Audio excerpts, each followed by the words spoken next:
Students, I am your Anu ma'am. Hope you are doing well. In this video, we will discuss about in-text question answers of chapter 8 from science, that is motion. इस video में मैं आपको हिंदी में भी समझाऊंगी ताकि आप questions के concept को समझ पाए और उसके आंसर्स को सही तरीके से लिख पाए। इस वीडियो में हम लोग इन-टेक्स्ट के थ्योरेटिकल क्वेश्चन के साथ साथ न्यूमेरिकल्स को भी सॉल्व करेंगे। वैसे मैं इस चैप्टर के सभी न्यूमेरिकल्स इंक्लूडिंग एग्जाम्पल्स के इंडिविजुअल वीडियो बना चुकी हूँ, जिसका लिंक इस वीडियो के डिस्क्रिप्शन बॉक्स में। यदि आप चाहें तो इंडिविजुअल न्यूमेरिकल को उस लिंक से देख सकते हैं। तो चलिए हम लोग इस वीडियो की शुरुआत पेज नंबर 100 के क्वेश्चन नंबर 1 से करते हैं।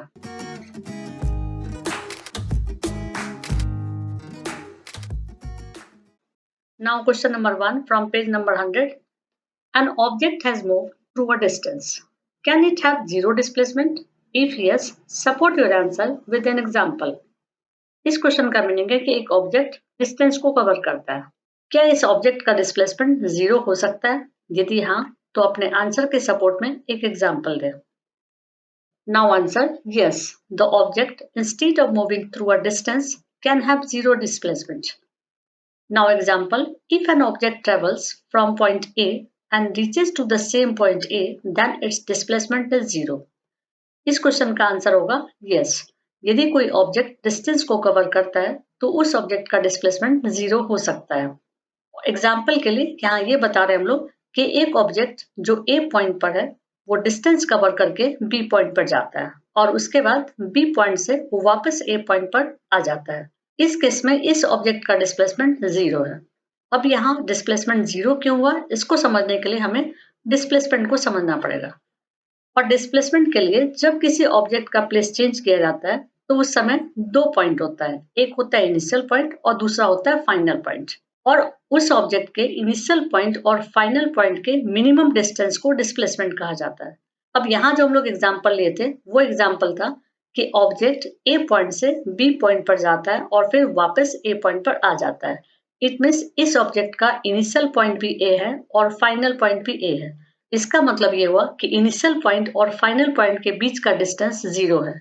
और यदि इनिशियल पॉइंट और फाइनल पॉइंट के बीच का डिस्टेंस जीरो होगा तो इस ऑब्जेक्ट का डिस्प्लेसमेंट जीरो होगा। Okay, now next question. A farmer moves along the boundary of a square field of side 10 metre in 40 seconds. What will be the magnitude of displacement of the farmer at the end of 2 minutes 20 seconds from his initial position? ये numerical का question है और इस question का meaning है कि एक square field है जिसका साइड 10 मीटर है और एक फार्मर इस स्क्वायर फील्ड का एक राउंड 40 सेकंड्स में लगाता है। अब क्वेश्चन में कहा जा रहा है कि यदि फार्मर 2 मिनट्स 20 सेकंड्स तक इस स्क्वायर फील्ड का राउंड लगाता है तो उस फार्मर के द्वारा कवर किए हुए डिस्प्लेसमेंट का मैग्नीट्यूड क्या होगा, इट मीन्स डिस्प्लेसमेंट का वैल्यू क्या होगा। ओके, तो हम लोग इसके लिए क्या करेंगे, पहले ये पता करेंगे कि फार्मर 2 मिनट्स और 20 सेकंड्स में इस स्क्वायर फील्ड के कितने चक्कर लगाता है। और इसके लिए हमें क्या करना पड़ेगा, 2 मिनट्स और 20 सेकंड्स को सेकंड्स में कन्वर्ट करना पड़ेगा। और जब हम लोग 2 मिनट्स 20 सेकंड को सेकंड्स में कन्वर्ट करते हैं तो वो वैल्यू आ जाता है 140। अब इस 140 को 40 से डिवाइड करेंगे क्योंकि क्वेश्चन में क्या दिया हुआ है कि फार्मर इस स्क्वायर फीट का एक राउंड 40 सेकंड्स में लगाता है।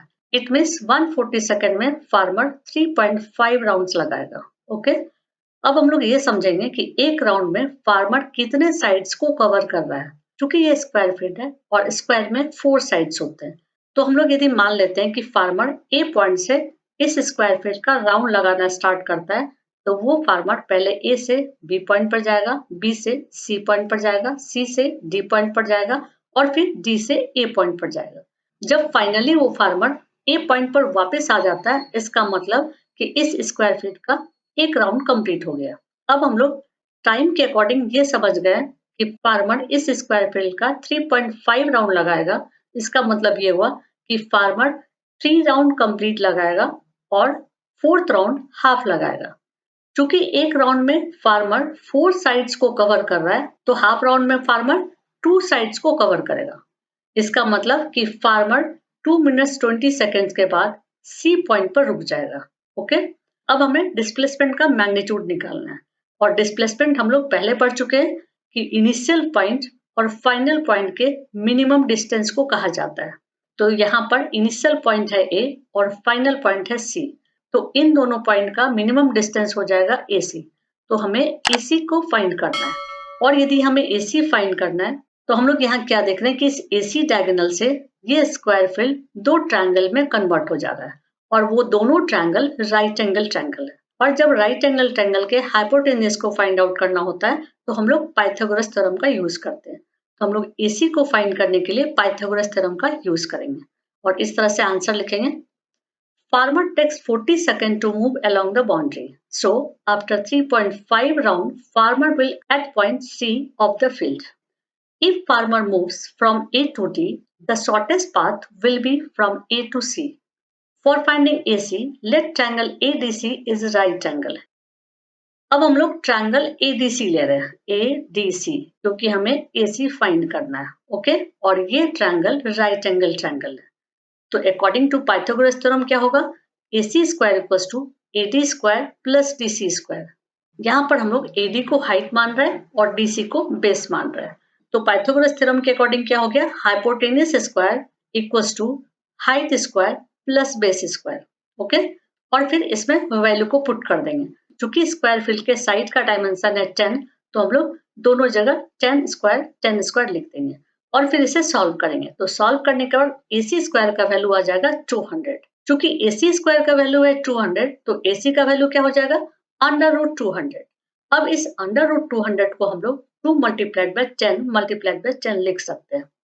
चूंकि रूट के अंदर 2 टाइम्स 10 आ रहा है, तो इस 2 टाइम्स 10 को हम लोग रूट के बाहर कर देंगे, तो वैल्यू क्या आ जाएगा, 10 रूट 2। क्योंकि हम लोग AC के वैल्यू को निकाल रहे हैं, यानी कि डिस्प्लेसमेंट के वैल्यू को निकाल रहे हैं, तो हम लोग यहाँ मीटर लिख देंगे, और लास्ट में स्टेटमेंट लिख देंगे।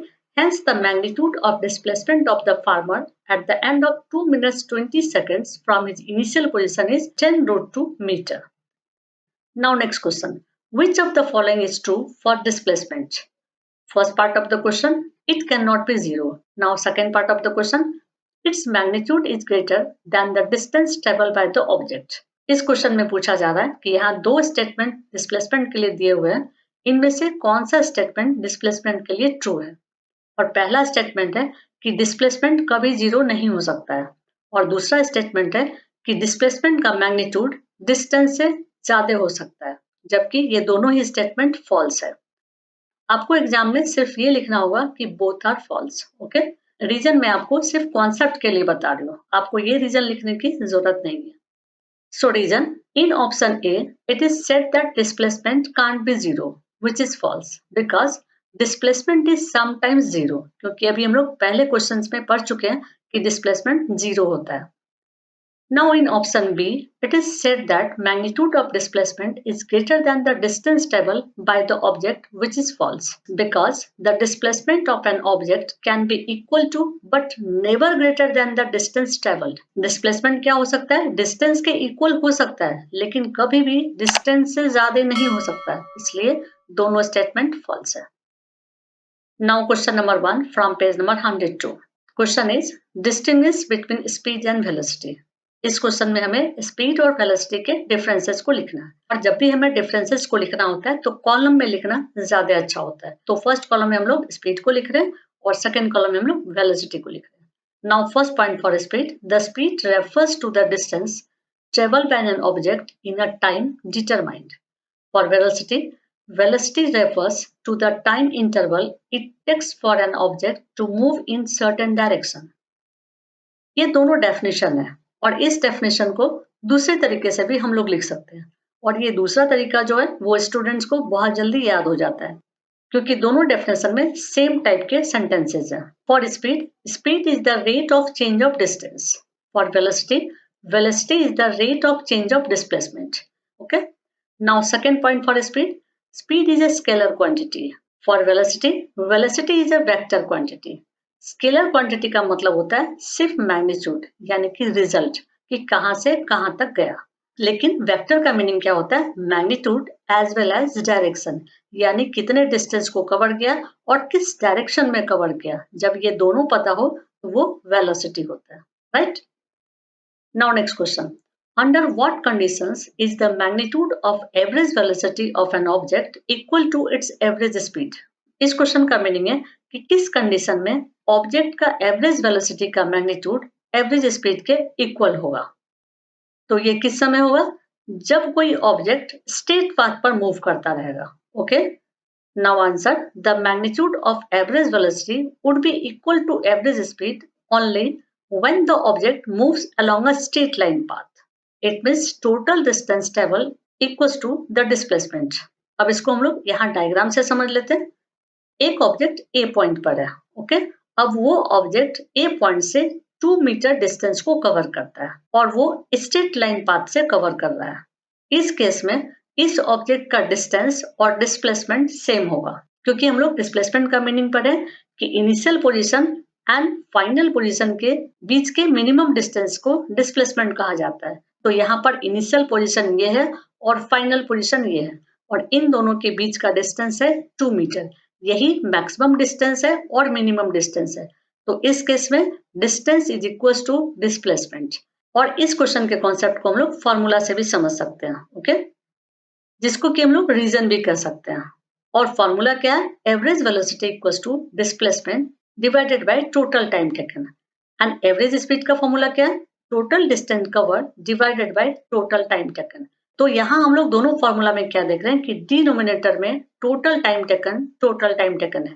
ओके, और न्यूमरेटर में एक फॉर्मूला में डिस्प्लेसमेंट है और दूसरे फॉर्मूला में टोटल डिस्टेंस कवर्ड है। तो ये तभी इक्वल हो सकता है जब डिस्प्लेसमेंट इक्वल टू हो जाएगा टोटल डिस्टेंस कवर्ड। ओके, तो कॉन्सेप्ट आप अच्छी तरह से समझ गए होंगे। अब हम लोग नेक्स्ट क्वेश्चन में जाते हैं। Question number 3, what does the odometer of an automobile measure? इस क्वेश्चन में कर रहा है कि ऑटोमोबाइल में ओडोमीटर क्या मेजर करता है। Now answer, the odometer of an automobile measures the distance traveled by vehicles or automobiles. It is also known as odograph. Now next question, what does the path of an object look like when it is in uniform motion? इस question का meaning है जब किसी object का motion uniform हो या कोई object uniform motion से ट्रेवल कर रहा हो तो उसका पाथ किस तरह का होगा या पाथ क्या होगा। Now answer, the path of an object in uniform motion is a straight line. Okay, an object has uniform motion if it travels equal distances in equal intervals of time. इस answer में हम लोग पहले ये बता दिए कि जब किसी ऑब्जेक्ट का यूनिफॉर्म मोशन होगा तो उसका पाथ कैसा होगा, और उसके बाद हम लोग यूनिफॉर्म मोशन क्या है उसको डिफाइन कर दिए। यदि 2 मार्क्स के क्वेश्चन में इसे पूछा जाता है तो आप इसके आगे के एक्सप्लेनेशन को भी लिख सकते हैं। ओके, और यदि 1 मार्क के क्वेश्चन में पूछा जाए तो आप बस इन तीनों लाइन को लिख देंगे। ओके, एक्सप्लेनेशन लिखने के लिए आप वीडियो पॉज करके इसे लिख सकते हैं। नाउ नेक्स्ट क्वेश्चन, ये क्वेश्चन न्यूमेरिकल है। During an experiment, a signal from a spaceship reached the ground station in 5 minutes. What was the distance of the spaceship from the ground station? Now, the signal travels at the speed of light, that is 3 multiplied by 10 to the power 8 meter per second. इस question का meaning है कि एक experiment में spaceship का signal यानी कि अंतरिक्ष यान का सिग्नल ग्राउंड स्टेशन तक 5 मिनट्स में पहुंचता है। अब हमें ये बताना है कि इन 5 मिनट्स में सिग्नल कितने डिस्टेंस को कवर कर रहा है, जबकि सिग्नल के पहुंचने का स्पीड लाइट के स्पीड के इक्वल है और वो है 3 multiplied by 10 to the power 8 meter per second. Okay? Now answer, the signal travels in a straight line. The distance between the spaceship and the ground station is equal to the total distance traveled by the signal. अब इसके answer में क्या कहा जा रहा है, चूंकि signal spaceship से ग्राउंड स्टेशन तक पहुंचता है, इसका मतलब ये हुआ कि सिग्नल उसी डिस्टेंस को ट्रेवल करेगा या कवर करेगा। ओके, चूंकि यहाँ पर डिस्टेंस हमें निकालना है तो हम लोग स्पीड का फॉर्मूला लेंगे, और स्पीड का फॉर्मूला होता है speed equals to total distance covered divided by total time taken. अब इस फॉर्मूला को हम लोग रीअरेंज कर देंगे जिससे हमें डिस्टेंस का फॉर्मूला मिल जाएगा, और वो फॉर्मूला हो जाएगा distance equals to speed multiplied by time taken. बस इसको क्रॉस मल्टीप्लाई कर दिया गया। ओके, यहाँ डिस्टेंस भी लिख सकते हैं और टोटल डिस्टेंस भी लिख सकते हैं। अब हम लोग गिवन लिखेंगे। तो क्वेश्चन में टाइम और स्पीड दोनों ही गिवन है। टाइम दिया हुआ है 5 मिनट्स, एक बार क्वेश्चन में देख लेते हैं 5 मिनट्स। तो इस 5 मिनट्स को हम लोग सेकंड्स में कन्वर्ट कर देंगे, क्योंकि यहाँ पर जो यूनिट दिया हुआ है वो सेकंड्स में दिया हुआ है। तो जब हम लोग 5 मिनट्स को सेकंड्स में कन्वर्ट करते हैं तो 5 मल्टीप्लाइड बाय 60 करना होता है और इसका वैल्यू आ जाएगा 300 seconds. Now speed of the signal equals to 3 multiplied by 10 to the power 8 metre per second. Metre per second को हम लोग इस तरह भी लिख सकते हैं, right? Now distance equals to 3 multiplied by 10 to the power 8 and multiplied by 300, क्योंकि फॉर्मूला क्या होता है, distance equals to speed multiplied by time. तो हम लोग स्पीड और टाइम के वैल्यू को यहाँ पुट कर दिए। उसके बाद जब हम लोग इसे मल्टीप्लाई करेंगे तो मल्टीप्लाई करने के बाद वैल्यू आ जाएगा 900 multiplied by 10 to the power 8 metres. Okay, अब यदि 900 को 1 डिजिट में कन्वर्ट करेंगे तो वो वैल्यू हो जाएगा 9 multiplied by 10 to the power 10। क्योंकि हम लोग डिस्टेंस निकाल रहे हैं इसलिए यूनिट लिख देंगे मीटर्स। लास्ट में यदि आप चाहें तो इसे स्टेटमेंट्स में भी लिख सकते हैं। Now question number 1 from page number 103. When will you say a body is in first part of the question uniform acceleration and second part of the question non-uniform acceleration? इस क्वेश्चन में कह रहा है कि आप कब कहोगे कि कोई बॉडी यूनिफॉर्म एक्सेलरेशन में है और कब कहोगे कि बॉडी नॉन यूनिफॉर्म एक्सेलरेशन में है। बॉडी मीन्स कोई भी object, right?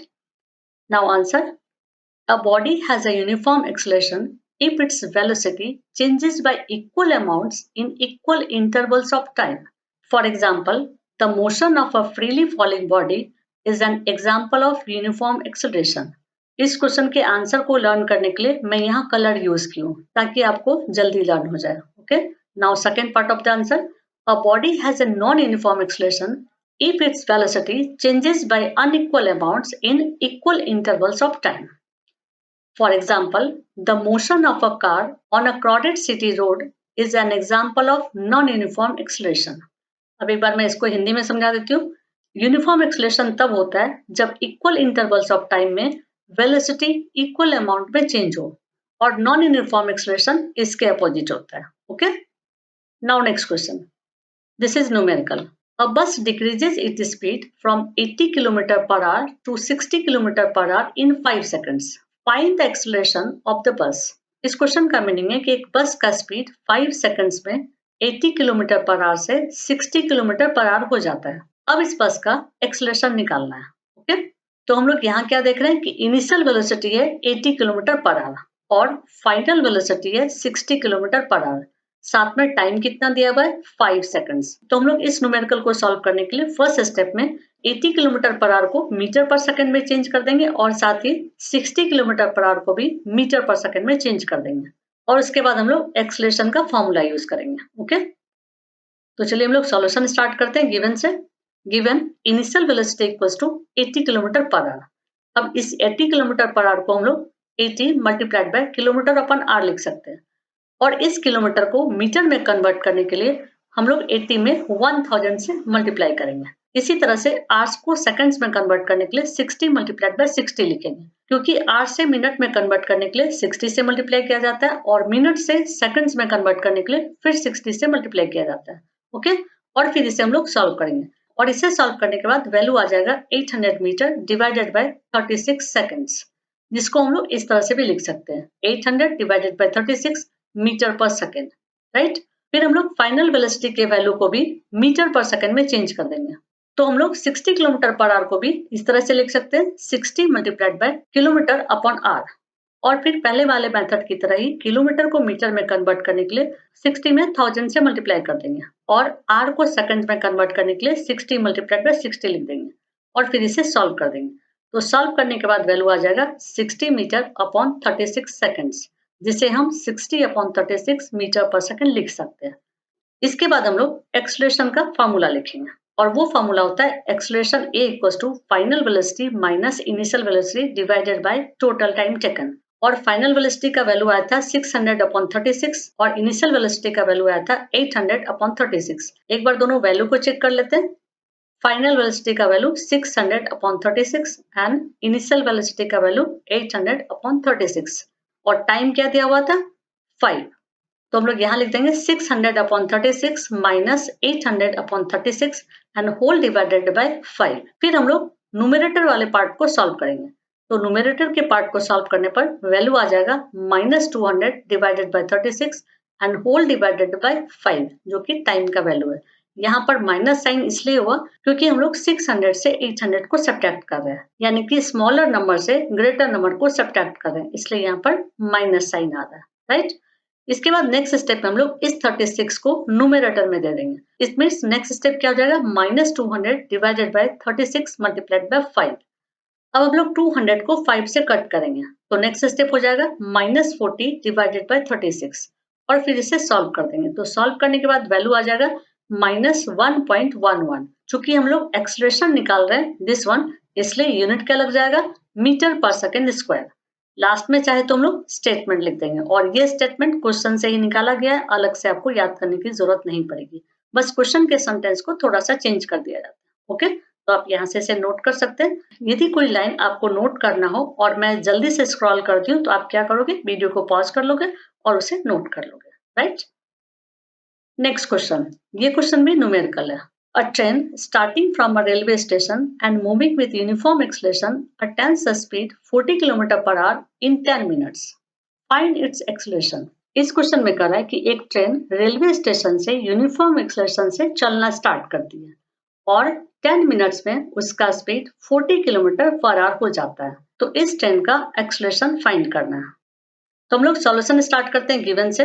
Initial speed of the train u equals to 0 kilometre per hour, क्योंकि स्टार्टिंग में ट्रेन रेलवे स्टेशन पर रेस्ट कंडीशन में था और यदि रेलवे स्टेशन पर ट्रेन रेस्ट कंडीशन में होगा तो उसका स्पीड 0 होगा। ओके, और फाइनल स्पीड क्या है, 40 किलोमीटर पर आवर। साथ में टाइम क्या दिया हुआ है, 10 मिनट्स। तो हम लोग ट्रेन के इस स्पीड को मीटर पर सेकंड में चेंज करेंगे और टाइम को मिनट से सेकंड्स में कन्वर्ट करेंगे। So final speed of the train v equals to 40 kilometre per hour. अब इस 40 किलोमीटर पर आवर को मीटर पर सेकंड में चेंज कर दिए। मेथड वही है जो पहले वाले न्यूमेरिकल्स में था। ओके, अब टाइम t यानी कि 10 मिनट्स, इसको हम लोग सेकंड्स में कन्वर्ट कर रहे हैं। तो टाइम का वैल्यू हो गया 600 सेकंड्स और फाइनल वेलोसिटी का वैल्यू हो गया 11.11। अब हम लोग एक्सेलरेशन का फॉर्मूला लिखेंगे और वो फॉर्मूला क्या होता है, acceleration a equals to v minus u upon t, जहां v है फाइनल वेलोसिटी, u है इनिशियल वेलोसिटी और t है टोटल टाइम टेकन। तो फाइनल वेलोसिटी का वैल्यू क्या निकला था, 11.11, दिस वन 11.11 और टाइम का वैल्यू 600। तो हम लोग क्या लिखेंगे, 11.11 माइनस 0, क्योंकि इनिशियल वेलोसिटी का वैल्यू था 0 और टाइम का वैल्यू 600। तो हम लोग न्यूमरेटर में लिख देंगे 600। अब इसे सॉल्व कर देंगे। तो सॉल्व करने के बाद यदि आंसर फ्रैक्शन में लिखना हो तो उसका वैल्यू हम लोग लिखेंगे 1/54। यदि हम लोग को डेसिमल में आंसर लिखना है तो हम लोग उसका वैल्यू लिखेंगे 0.0185। क्योंकि हम लोग एक्सेलरेशन निकाल रहे हैं तो उसका यूनिट क्या हो जाएगा, मीटर पर सेकेंड स्क्वायर। तो हम लोग दोनों ही वैल्यू में मीटर पर सेकेंड स्क्वायर लिख देंगे। लास्ट में दिए आप चाहे तो इसे स्टेटमेंट्स में भी लिख सकते हैं। Now question number 1 from page number 107।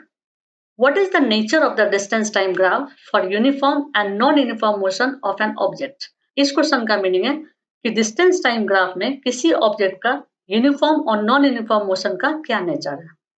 Now answer for first part of the question, for uniform motion of an object it's distance time graph is a straight line with constant slope. जब हम लोग distance time graph में uniform motion के graph को बनाते हैं तो इस तरह से स्लोप बनता है। ओके, और इसका मतलब क्या हुआ कि ऑब्जेक्ट कांस्टेंट मोशन में मूव कर रहा है। Now next part of the answer, for non-uniform motion of an object, its distance time graph is a curved line with increasing or decreasing slope. जब किसी ऑब्जेक्ट का नॉन यूनिफॉर्म मोशन होता है तो उसका डिस्टेंस टाइम ग्राफ में इस तरह का ग्राफ बनता है, ऐसे कर्व लाइन, या तो इंक्रीजिंग स्लोप होता है या फिर डिक्रीजिंग स्लोप होता है। Okay, now question number 2, what can you say about the motion of an object whose distance time graph is a straight line parallel to the time axis? इस question का meaning है कि आप उस object के motion के बारे में क्या कहेंगे जिसका ग्राफ डिस्टेंस टाइम ग्राफ में टाइम एक्सिस के पैरेलल है। तो ग्राफ होगा इस तरह का, डिस्टेंस टाइम ग्राफ है और टाइम एक्सिस के पैरेलल में ग्राफ बन रहा है। तो आंसर में हम लोग लिखेंगे, since the object remains at the same distance from the starting position it is not moving, so the object is stationary. और यहाँ जो ग्राफ बन रहा है वो टाइम एक्सिस के पैरेलल में जा रहा है और इस ग्राफ का मीनिंग ये हो रहा है स्टार्टिंग टाइम से लेकर के लास्ट टाइम तक डिस्टेंस मेंटेन है। ओके, यदि हम लोग इस ओरिजिन की बात करें तो यहाँ पर टाइम 0 है और 0 टाइम में भी इतना ही डिस्टेंस कवर कर रहा है कोई भी ऑब्जेक्ट, और यदि टाइम को हम बढ़ा रहे हैं तब भी डिस्टेंस सेम ही है। इसका मतलब क्या हुआ कि ऑब्जेक्ट स्टेशनरी कंडीशन में है। अब हम लोग इस ग्राफ को इस डायग्राम से समझते हैं। कोई एक व्हीकल है जो यहाँ खड़ा है और काफी देर तक यहाँ खड़ा है, वो आगे की तरफ मूव नहीं कर रहा है। इसका मतलब क्या हुआ कि इस व्हीकल को खड़े हुए टाइम बीत रहा है, लेकिन ये व्हीकल डिस्टेंस को आगे कवर नहीं कर रहा है। इसका मतलब क्या हुआ कि ये व्हीकल स्टेशनरी कंडीशन में है। एक्सप्लेनेशन जो आपको मैं समझाई हूँ वो यहाँ पे लिखा हुआ है। यदि आप लिखना चाहते हैं तो वीडियो पॉज कर लीजिए और इसे लिख लीजिए। Now next question, what can you say about the motion of an object if its speed time graph is a straight line parallel to the time axis? इस क्वेश्चन का मीनिंग है कि आप उस ऑब्जेक्ट के मोशन के बारे में क्या कहेंगे जिसका ग्राफ स्पीड टाइम ग्राफ में टाइम एक्सिस के पैरेलल है। Now answer, if the speed time graph of an object is a straight line parallel to the time axis, then the speed of the object at every instant of time is just the same. So the object is moving with constant speed or uniform speed. There is zero acceleration. Okay? चूंकि constant speed है या uniform speed है तो इस case में क्या होगा, acceleration zero होगा। और ग्राफ किस तरह का है, ग्राफ इस तरह का है। ये स्पीड टाइम ग्राफ है और स्पीड टाइम ग्राफ के टाइम एक्सिस के पैरेलल में ग्राफ बन रहा है। और इस ग्राफ का मीनिंग ये हुआ कि किसी ऑब्जेक्ट का स्पीड कांस्टेंट है, राइट। तो इस ग्राफ और इससे पहले वाले ग्राफ को आप अच्छे से याद कर लीजिएगा, 1 मार्क के क्वेश्चन में पूछा जाता है। Now next question, what is the quantity which is measured by the area occupied below the velocity time graph? अब इस क्वेश्चन का मीनिंग है कि वेलोसिटी टाइम ग्राफ में जो एरिया ऑक्यूपाई होता है वो किस क्वांटिटी को मेजर करता है। तो आंसर इसका क्या हो जाएगा, डिस्टेंस या displacement. Now answer, the area occupied below the velocity time graph shows the distance traveled by the object. और क्या लिख सकते हैं हम लोग, the area enclosed by velocity time graph and time axis will be equal to the magnitude of the displacement. ये answer आपके NCERT book के पेज नंबर 105 में है। Okay, now question number 1 from page number 109, ये numerical है। Now question is, अ बस starting from rest moves with a uniform acceleration of 0.1 meter per second square for 2 minutes. Find first part of the question, the speed acquired. Now second part of the question, the distance traveled. इस question का meaning है कि एक बस rest position से 0.1 metre per second square के acceleration से 2 minutes के लिए मूव कर रहा है। अब इस बस का स्पीड बताना है और साथ में कितना डिस्टेंस को ट्रेवल किया है वो बताना है। तो हम लोग सॉल्यूशन स्टार्ट करते हैं गिवन से। गिवन u इक्वल्स टू 0 क्योंकि बस स्टार्टिंग में रेस्ट कंडीशन में है and acceleration equals to 0.1 metre per second square जो कि क्वेश्चन में दिया हुआ है। Okay, then time equals to 2 minutes, ये भी क्वेश्चन में दिया हुआ है 2 मिनट्स। अब इस 2 मिनट्स को हम लोग सेकंड्स में कन्वर्ट कर रहे हैं, तो इसके लिए क्या करेंगे 2 मल्टीप्लाइड बाय 60 और वो वैल्यू क्या हो जाएगा 120। हमें निकालना क्या है v एंड s, यानी कि स्पीड निकालना है और डिस्टेंस निकालना है। Now first part of the solution for finding speed from formula v equals to u plus at. अब इस फॉर्मूला में हम लोग वैल्यू को पुट कर देंगे, जहां इनिशियल वेलोसिटी का वैल्यू है 0, एक्सेलरेशन का वैल्यू है 0.1 दिस वन एंड टाइम का वैल्यू है 120 दिस वन। अब इसे हम लोग सॉल्व कर देंगे, तो सॉल्व करने के बाद वैल्यू आ जाएगा 12। क्योंकि हम लोग स्पीड निकाल रहे हैं तो यूनिट लिख देंगे metre per second. Now next part of solution for finding distance, इसके लिए हम लोग फॉर्मूला लेंगे s equals to ut plus half at square. अब इस फॉर्मूला में वैल्यू को पुट कर देंगे, जहां u का वैल्यू है 0, t का वैल्यू है 120 plus this half multiplied by a का वैल्यू 0.1 एंड t का वैल्यू 120। क्योंकि यहाँ पर t का स्क्वायर है तो हम लोग यहाँ पर 120 का स्क्वायर कर देंगे। ओके, नेक्स्ट स्टेप में हम लोग 0 मल्टीप्लाइड बाय 120 करेंगे तो उसका वैल्यू आ जाएगा 0 और बाकी को कॉपी कर देंगे। ओके, नेक्स्ट स्टेप में हम लोग 0.1 के डेसिमल को हटा दे रहे हैं और 120 स्क्वायर को सॉल्व कर दे रहे हैं। तो नेक्स्ट स्टेप हो जा रहा है 1/20 multiplied by 1 multiplied by 14,400। Okay, यहाँ जब हम लोग डेसिमल के पॉइंट को हटाएंगे तो 1/10 आ जाएगा and 10 multiplied by 2 equals to 20। Okay, फिर हम लोग एक एक जीरो को कैंसिल कर देंगे और जीरो कैंसिल करने के बाद 1440 को 2 से डिवाइड कर देंगे तो वैल्यू आ जाएगा 720। क्योंकि हम लोग डिस्टेंस निकाल रहे हैं तो यूनिट क्या लिख देंगे मीटर। लास्ट में चाहे तो आप इसे स्टेटमेंट में लिख सकते हैं। Now next numerical, a train is travelling at the speed of 90 kilometre per our Brakes are applied so as to produce a uniform acceleration of minus 0.5 meter per second square.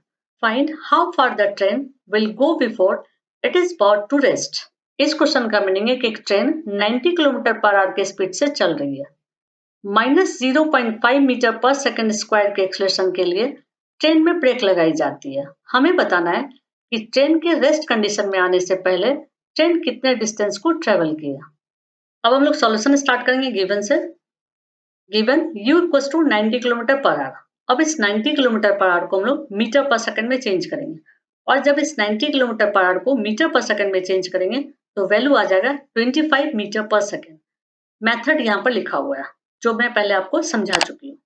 Now acceleration equal to minus 0.5 metre per second square and final velocity equal to 0 क्योंकि train बाद में जाकर के रुक जा रही है। अब हम लोग फॉर्मूला यूज करेंगे v square minus u square equal to 2as और इस फॉर्मूला में हम लोग वैल्यू को पुट कर देंगे। तो v का वैल्यू है 0 क्योंकि फाइनल वेलोसिटी हो जाएगा 0, ट्रेन बाद में जाकर के रुक जा रही है।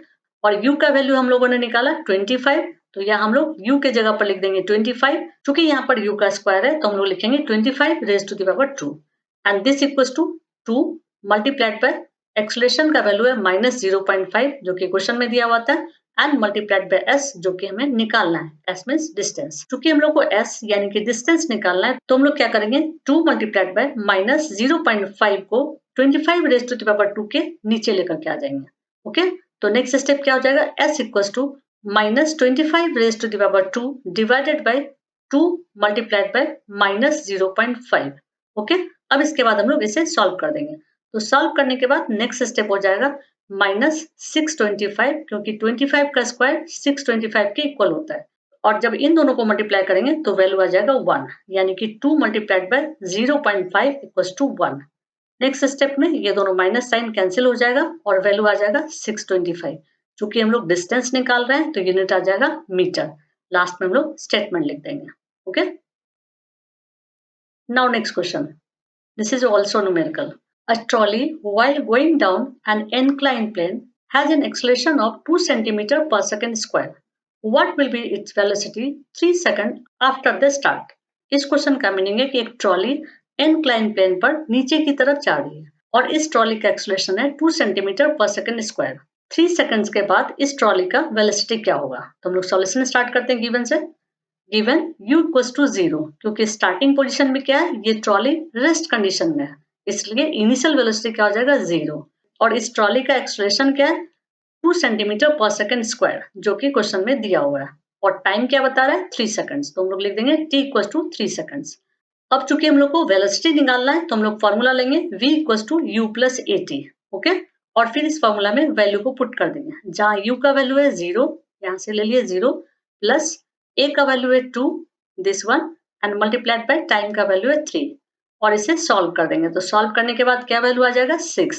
चूंकि हम लोग वेलोसिटी निकाल रहे हैं तो यूनिट क्या लिख देंगे सेंटीमीटर पर सेकंड क्योंकि एक्सेलरेशन के यूनिट में सेंटीमीटर लिखा हुआ था, राइट। लास्ट में हम लोग स्टेटमेंट में लिख देंगे। Now next question, this is also numerical. A racing car has a uniform acceleration of 4 meter per second square. What distance will it cover in 10 seconds after start? इस question का meaning है कि एक racing car का acceleration 4 metre per second square है। 10 seconds के बाद ये रेसिंग कार कितने डिस्टेंस को कवर करता है ये हमें फाइंड आउट करना है। ओके, तो हम लोग सॉल्यूशन स्टार्ट करते हैं गिवन से। गिवन u इक्वल्स टू 0 क्योंकि रेसिंग कार स्टार्टिंग में रेस्ट कंडीशन में है and acceleration equals to 4 metre per second square जो कि क्वेश्चन में दिया हुआ था, राइट। और टाइम क्या दिया हुआ है 10 सेकंड्स दिस वन। ओके, चूंकि हम लोग को डिस्टेंस निकालना है तो हम लोग फॉर्मूला क्या लेंगे s equals to ut plus half at square. अब इस फॉर्मूला में हम लोग वैल्यू को पुट कर देंगे। जहां इनिशियल वेलोसिटी का वैल्यू है 0 और टाइम का वैल्यू दिया हुआ है 10 this one plus half this one multiplied by a का वैल्यू 4, a का वैल्यू 4 दिया हुआ है एंड मल्टीप्लाइड बाय टाइम का वैल्यू 10 जो हम लोग पहले भी लिखे थे। चूंकि यहाँ पर t का स्क्वायर दिया हुआ है तो हम लोग 10 का स्क्वायर कर देंगे। ठीक है, नेक्स्ट स्टेप में हम लोग 0 मल्टीप्लाइड बाय 10 जब करेंगे तो 0 ही आ जाएगा, राइट। और इसके बाद जब इसे सॉल्व करेंगे तो उसका वैल्यू आ जाएगा 2 और 10 के स्क्वायर का वैल्यू आ जाएगा 100। तो नेक्स्ट स्टेप में वैल्यू क्या आ जाएगा 0 प्लस 2 मल्टीप्लाइड बाय 100। फिर इसे जब सॉल्व कर देंगे तो वैल्यू आ जाएगा 200। चूंकि हम लोग डिस्टेंस निकाल रहे हैं इसलिए यूनिट लिख देंगे मीटर। लास्ट में चाहे तो आप स्टेटमेंट में भी लिख सकते हैं। Now last question, a stone is thrown in a vertically upward direction with the velocity of 5 meter per second. If the acceleration of a stone during its motion is 10 meter per second square in the downward direction, what will be the height attained by the stone and how much time will it take to reach there? इस question का meaning है कि एक stone को 5 metre per second velocity से ऊपर की तरफ उछाला गया, यानी कि ग्रेविटेशनल फोर्स के अपोजिट उछाला गया। अब वो स्टोन एक हाइट पर जाकर के नीचे की तरफ आ रहा है और इस स्टोन का acceleration 10 metre per second square है। अब हमें ये बताना है कि ये स्टोन किस हाइट तक पहुंचता है और उस हाइट तक पहुंचने के लिए कितना टाइम लगता है। हम लोग सॉल्यूशन स्टार्ट करते हैं गिवन से। Given u equals to 5 metre per second, यानी कि initial velocity equals to 5 metre per second and acceleration equals to -10 metre per second square. यहाँ माइनस साइन इसलिए लग रहा है क्योंकि स्टोन को ग्रेविटेशनल फोर्स के अपोजिट ऊपर की तरफ फेंका जा रहा था। Okay, and v equals to 0 क्योंकि स्टोन एक हाइट पर जाकर के रुक जाएगा और रुकने के बाद फिर वो नीचे की तरफ आएगा। अब हम लोग फर्स्ट स्टेप में टाइम निकालेंगे और सेकंड स्टेप में जिस हाइट तक स्टोन जा रहा है उस हाइट को निकालेंगे। तो टाइम निकालने के लिए हम लोग फॉर्मूला लेंगे v equals to u plus et और इस फॉर्मूला में वैल्यू को पुट कर देंगे। तो फाइनल वेलोसिटी का वैल्यू क्या है 0 क्योंकि स्टोन एक हाइट पर जाकर के रुक जाएगा। तो यहाँ लिख देंगे 0 एंड दिस इक्वल्स टू 5 क्योंकि इनिशियल वेलोसिटी का वैल्यू है 5 प्लस a का वैल्यू है -10 और चूंकि हम लोग को t निकालना है तो मल्टीप्लाइड बाय t लिख देंगे। ओके, नेक्स्ट स्टेप में हम लोग क्या करेंगे, इस 5 को इक्वल्स टू के इधर लेकर के आ जाएंगे तो क्या हो जाएगा -5 और यहाँ पर प्लस माइनस माइनस हो जाएगा। तो स्टेप क्या हो जाएगा -5 इक्वल्स टू -10t। ओके, चूंकि हम लोग को t निकालना है तो हम लोग क्या करेंगे, इस -10 को -5 के नीचे लिख देंगे। तो स्टेप क्या हो जा रहा है, t equals to -5 divided by -10 और फिर हम लोग इन दोनों के माइनस साइन को कैंसिल करके इसे रिड्यूस कर देंगे। तो वैल्यू क्या आ जाएगा 0.5। क्योंकि हम लोग टाइम निकाल रहे हैं तो यूनिट क्या लिख देंगे सेकंड। अब इसके बाद हम लोग डिस्टेंस निकालेंगे और डिस्टेंस निकालने के लिए हम लोग फॉर्मूला लेंगे v square minus u square equals to 2as और इस फॉर्मूला में हम लोग वैल्यू को पुट कर देंगे। तो इनिशियल वेलोसिटी का वैल्यू है 0, फाइनल वेलोसिटी का वैल्यू है 5 और एक्सेलरेशन का वैल्यू है -10 और s हमें निकालना है। तो इन वैल्यू को इस तरह से लिख देंगे। इसके बाद हम लोग इसे सॉल्व करेंगे। तो सॉल्व करने पर क्या होगा, 0 का स्क्वायर 0 यानी कि ये कैंसिल हो जाएगा, 5 का स्क्वायर 25 हो जाएगा, minus sign as it is हम लोग लिख देंगे एंड दिस इक्वल्स टू इन दोनों को मल्टीप्लाई कर देंगे तो हो जाएगा -20 and multiplied by s। Next step में चूंकि हम लोग को डिस्टेंस निकालना है तो इस -20 को -25 के नीचे लिख देंगे। तो क्या हो जाएगा step s equals to -25 divided by -20 और फिर इसे रिड्यूस कर देंगे। तो रिड्यूस करने के बाद वैल्यू क्या आ जाएगा 1.25। चूंकि हम लोग डिस्टेंस निकाल रहे हैं तो यूनिट क्या लिख देंगे मीटर।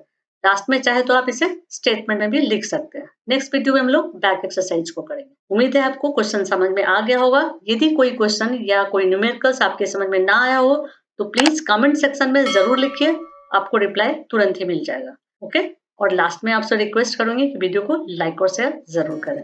That's it. यदि आपको वीडियो पसंद आए तो लाइक कर दीजिएगा और आगे के वीडियोस को देखने के लिए सब्सक्राइब कर दीजिएगा।